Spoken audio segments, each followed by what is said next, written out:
Hey, what's up, everybody? This is Charles, and I welcome you guys to another episode of the Dreamerspro Show, where we cover everything from sports, hot topics, classic debates, entertainment, and where we give you guys a fresh perspective on things and how we see them. And today we have another interesting episode that we want to get into. But before we do that, make sure you go ahead and hit the subscribe button because we're trying to get to 50,000 subscribers by the end of this year. So we'd really appreciate that if you helped us out. Anyway, let me get into this topic here. So going into this season, I knew that the Clippers weren't going to get as much airtime as they normally would for a few reasons, right? For a few reasons. One of the reasons is because their best player, Kawhi Leonard, was not going to be available for them for at least a majority or a good amount of this season. That was the first reason, and that makes sense because obviously, the NBA is also it's about entertainment and storylines, and you want to see teams at their best. So it kind of makes sense. That's the first reason. The other reason also had to do with the fact that there were other teams out there that had more interesting storylines sort of surrounding them, right? And remember, again, it's about entertainment. So when you think of teams like the Los Angeles Lakers, who always have something going on with them, or you think about the Brooklyn Nets, or you think about Kyrie Irving, or even the situation with Ben Simmons, right? These are all more interesting things for people to talk about and for people to hear. So this is the reason why those stories are being covered more this season.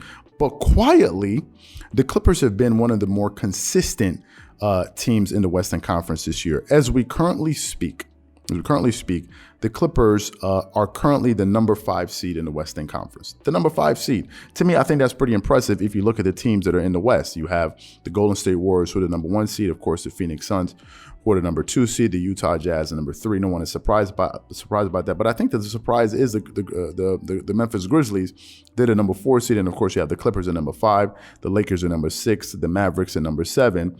And the Denver Nuggets at number 8. So given the fact that they're in the Western Conference and they're, bunched up with all of these tough Western Conference teams, it's still very impressive to see that they currently have the number 5 seed. And I think they've done this after playing, 22 games, right? If I'm not mistaken. No. They played more than 22 games. They played about 26 games or whatever it is. I don't know. They played a decent amount of games this season. So for them to be able to be the number 5 seed, it shows you that this team is pretty good, right? It's pretty good, and they're a pretty deep team. And also, they've been doing this without their best player, Kawhi Leonard, and limited availability from Paul George. Of course, we mentioned Kawhi Leonard. At the beginning of the season, there was a good amount of time where Marcus Morris Sr. didn't play. Of course, Serge Ibaka didn't play, hasn't played for the entire season. And, of course, one of my favorite Clippers players is Nicholas Batum, right? He's sort of the Draymond Green of that club. And he hasn't been playing much games. Even last night, he didn't play that game, right? Now, just yesterday, they played against the Phoenix Suns, and they were able to beat that team. And I think that was probably one of their most impressive wins this season. Why? Because the Phoenix Suns are the number 2 seed in the Western Conference. Now, granted, the Phoenix Suns did not have some of their key players like DeAndre Ayton and Devin Booker, but the Clippers didn't have. Who the Clippers didn't have?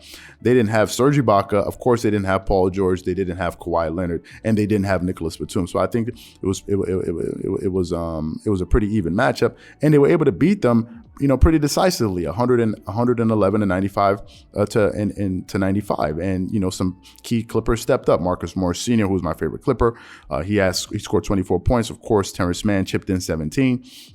Luke Kennard, he's been really good for the Clippers this season. Last season, people had a lot of questions about him, but this year he's really earning his contract with the Clippers. He chipped in 16. Reggie Jackson, of course, Mr. June, gave him 19 points. Eric Bledsoe chipped in 10 points. And of course, Isaiah Hartenstein chipped in, 12 points and 7 rebounds. So they pretty much got a balanced attack in that game. And that's how they were able to overcome the number 2 seed in the Western Conference right now. And I think one of the reasons for that, and we're going to get into a little bit more in this video, is due to their improved defense as a team. One of the things I know about this team going into the season was that they're going to be constructed very well, right? When you think of Lawrence Frank, you think of the consultation of probably the greatest team builder in NBA history, in Jerry West. You think about these guys; they have some pretty smart guys, in management.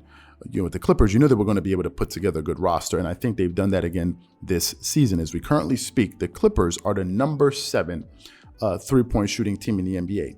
Right? They're doing that without the spacing of Nicholas Batum, Kawhi Leonard, and also given the fact that a lot of these players have been in and out of the lineup, so they're not really playing with their full complement of players, and they're still the number 7 3-point shooting team. Last year, they were the number 1 3-point shooting team as percentage, and I think they broke the NBA record in 3-point shooting percentage last season. They're number 9 in free throws, which I think is very good.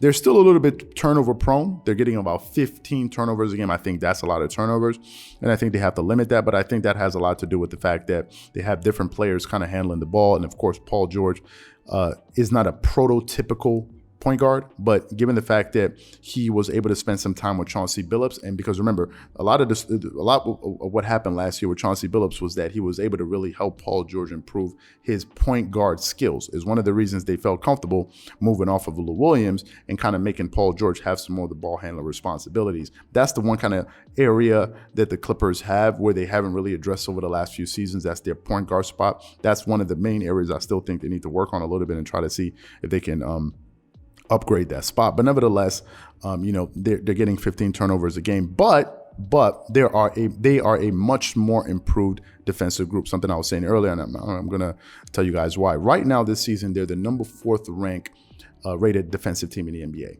That is excellent. Why? Because last season they were in the middle of the pack. They were just not a good defensive team. I think at their best, at their peak, I think they ended up becoming a top 10 defense in the NBA. And to me, that wasn't very impressive, right? Given the type of two-way play, given all of the two-way players that they had in their roster with Patrick Beverley, Serge Ibaka, Kawhi Leonard, Nicholas Batum, Paul George, Patrick Beverley, all these guys. I was just surprised, Terrence Mann, all these guys that can play defense. I was just surprised that they were not a very good defensive team. But this year they've really picked it up. And you got to give, first of all, you got to give the players credit for playing more defense this year. And also you got to give the coaching staff more credit for getting these guys to play defense and putting some better defensive schemes out there and really making sure that they focus on the defensive side of the floor, because most nights their offense won't be there, but their defense will, and that's one of the reasons they've been able to win some games this year, hence being able to hold the Phoenix Suns to 95 points last night. So for me personally, I definitely still think that this is the deepest team in the Western Conference.